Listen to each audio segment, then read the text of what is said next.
some off the beaten track as well. But golf's a weird game. Take all your clubs, choose which one you want to use them wisely, and use them sparingly. And Treasure Island, it might just reward you. Oh, that's fine. Frank, right where you want to be. Wouldn't be better if it was on a tee. This is the second shot at the par 4.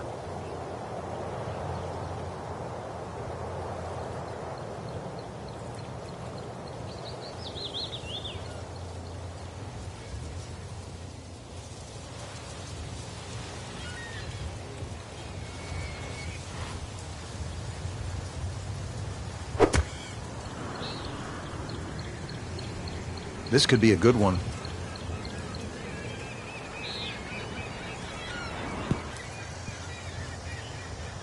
That is an excellent play right there. The approach, giving him another good look. Shouldn't be a problem here.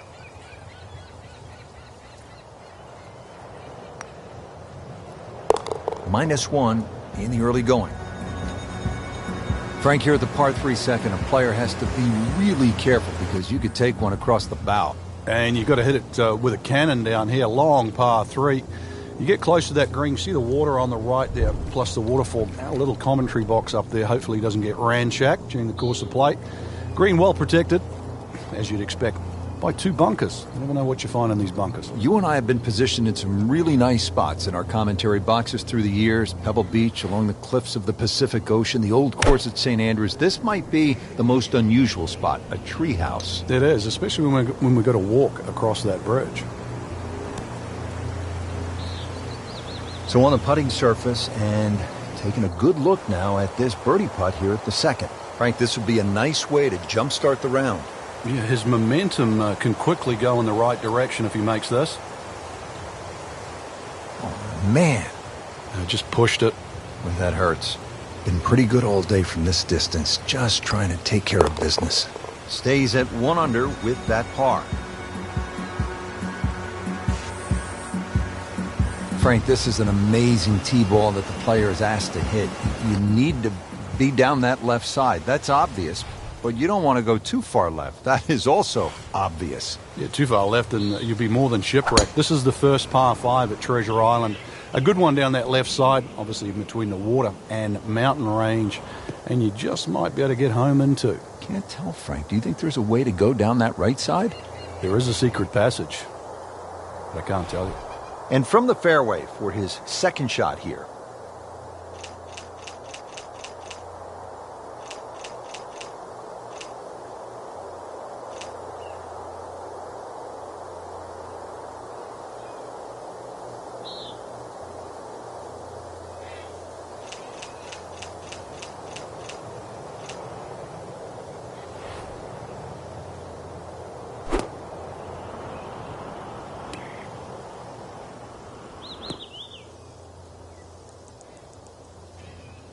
Frank, this is a position where a player is absolutely licking his chops here. Good chance to make a birdie. Yeah, this is when this game just looks like fun. Bunkers don't seem to be in play. The only thing you're really looking at right now is just the flag. That should be pretty good right there. On the safe side. That is classy. They had a chance of going in. Makeable putt right here, currently sitting at 1 under for the round. Collects another birdie with that stroke and goes to 2 under. Well, Frank, as if this tee shot wasn't hard enough, look what's in the distance, just to throw a little scare into the player. Devil's Cauldron, yeah, that's the volcano in the distance, but it's also a good line there, Rich. This is a really narrow fairway that's anything other than straight. So your tee shot, you really have to imagine where that ball's going to land. Which part of the fairway is it going to land on? You really need to be on your game here at Treasure Island.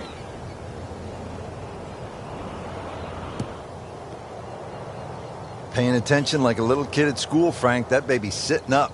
Sitting up? It's got the best view as well. You don't even need binoculars from where that ball is.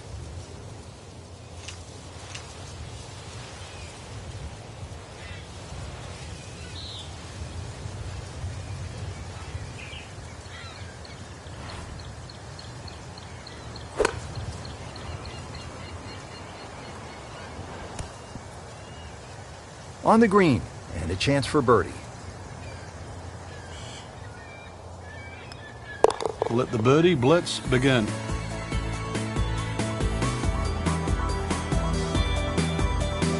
Well, Frank, this hole really the Pirates at their very best in terms of design. I love what they did here.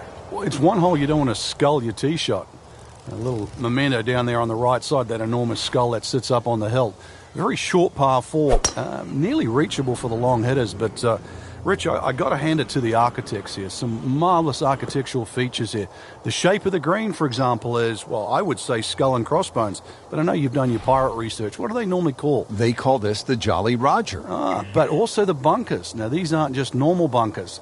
These are man-made. Well, remember, the Pirates were out here, they're not trying to shoot par. They're out here looking for some gold. They were trying to dig up some gold, and that's what they left behind is those bunkers. Normally you see bunkers look so nice, they're well raked and manicured. Not here.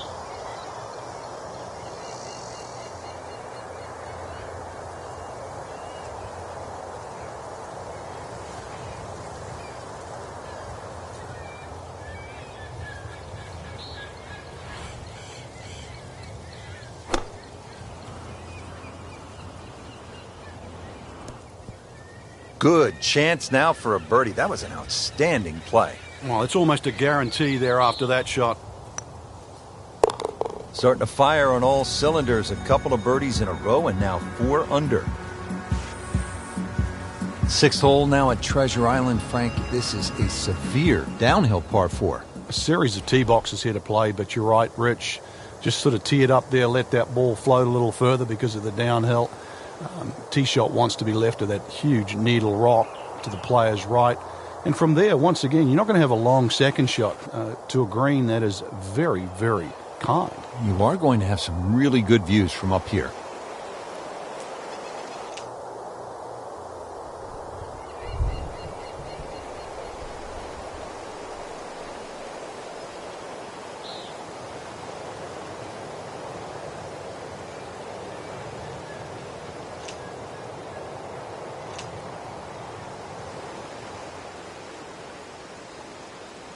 Frank, if you make a hole-in-one out here, do you get to claim the land as your own? No, but you know, on a PGA Tour event, they give you a car. Here, they give you a pirate ship.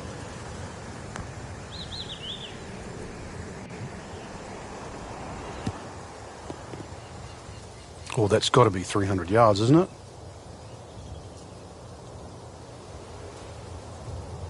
Frank, getting set for this approach shot. Our featured golfer is a player, it's obvious, in full flight right now. It is. This is where it doesn't matter what the sport is, and golf is a great example for it, though, where when you play your best, it's almost like you're just playing out of your subconscious. Everything happens, it just flows, and you don't really think about it.